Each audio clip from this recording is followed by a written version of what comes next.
Good morning, everyone. How are you all? Hope you all are doing good.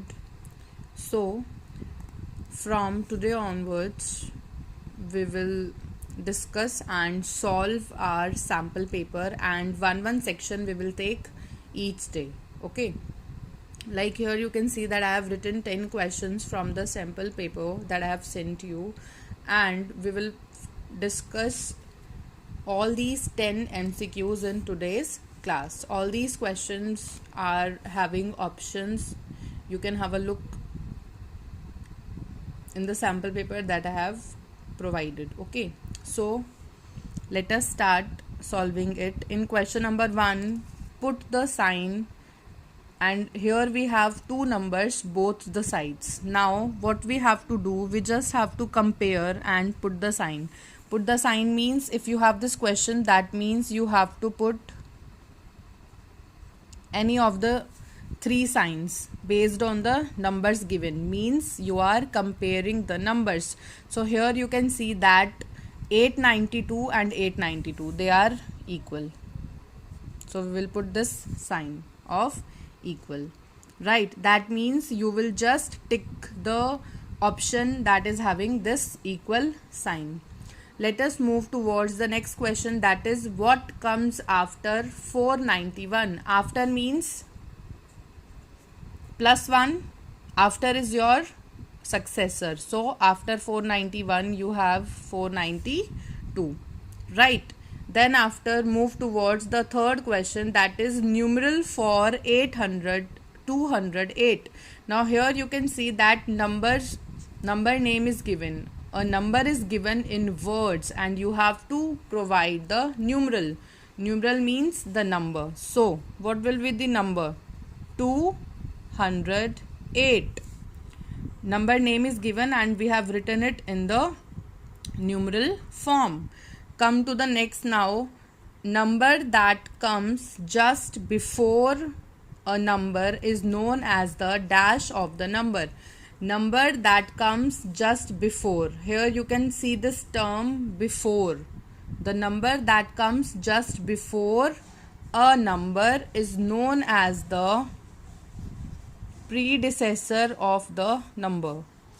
So what you will do, you will just put tick on the option having predecessor, and the number that comes just after a number is known as the successor. So this is your predecessor, because in this question it is asked that what is the number that comes just before.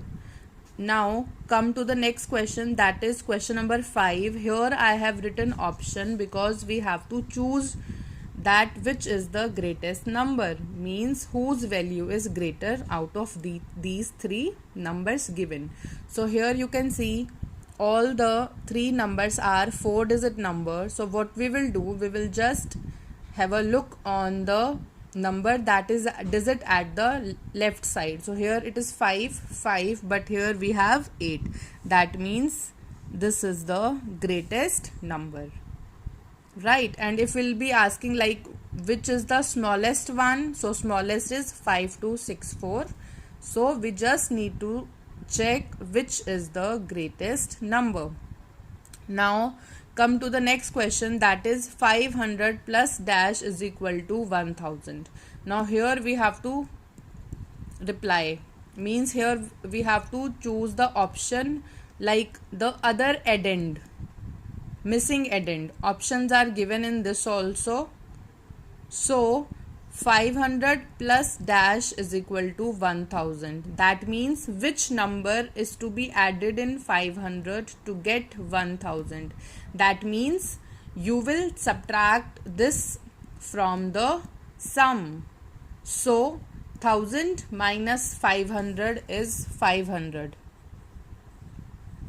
That means 500 is the number that when you will add this number, so you will get the sum 1000, right?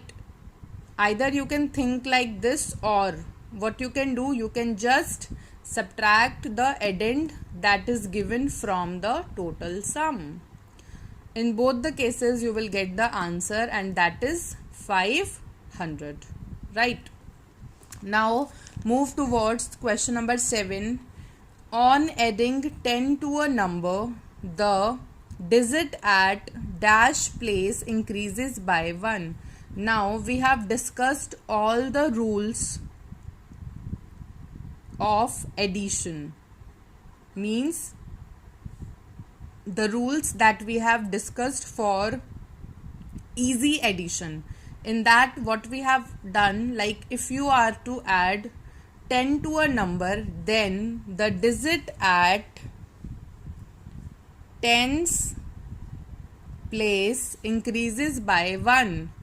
Now if you are adding 100 to a number, the digit at hundreds place increases by 1.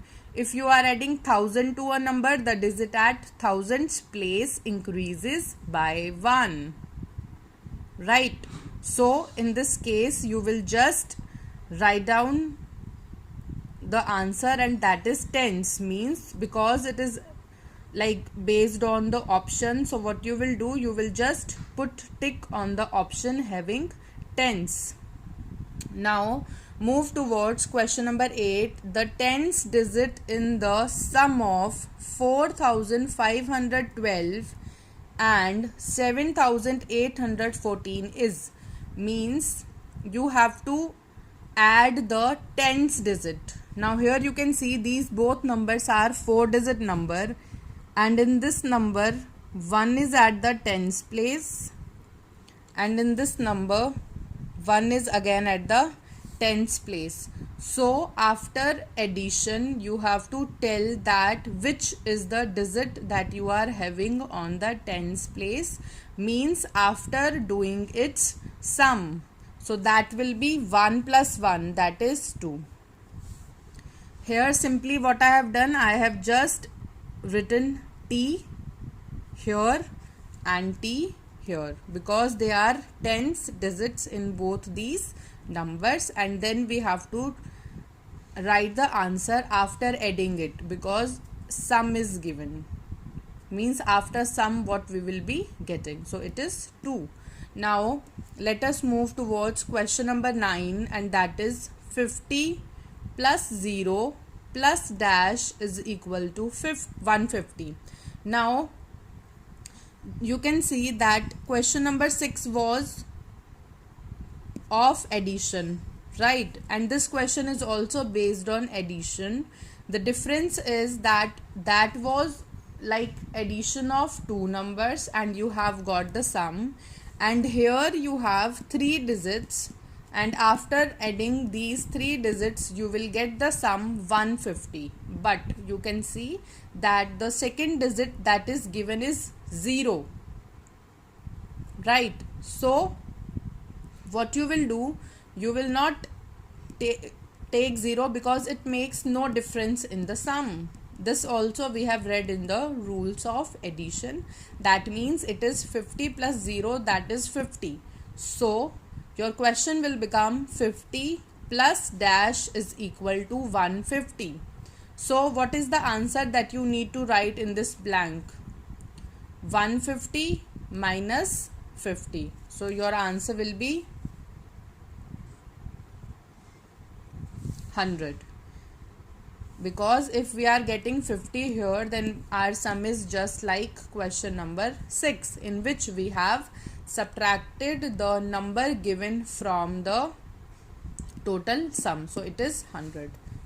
Move towards the next question, that is if we add 3 tens, 4 ones and 2 hundreds, then the result is 3 tens means 30, 4 ones means 4, and 2 hundreds means 200. So 200 plus 30 plus 4. If you will add these 3, you will get the number as 234. So the option having 234 is the correct answer, because when we will just expand it, we will get 200. Then 3 is at the tens place, so its place values will become 3 tens, and 4 is having its place value 4 ones. So Our answer will be 234. I hope all these questions are clear to everyone. So here we have completed our discussion of section A of sample paper. Now it's your turn. Attempt all these questions.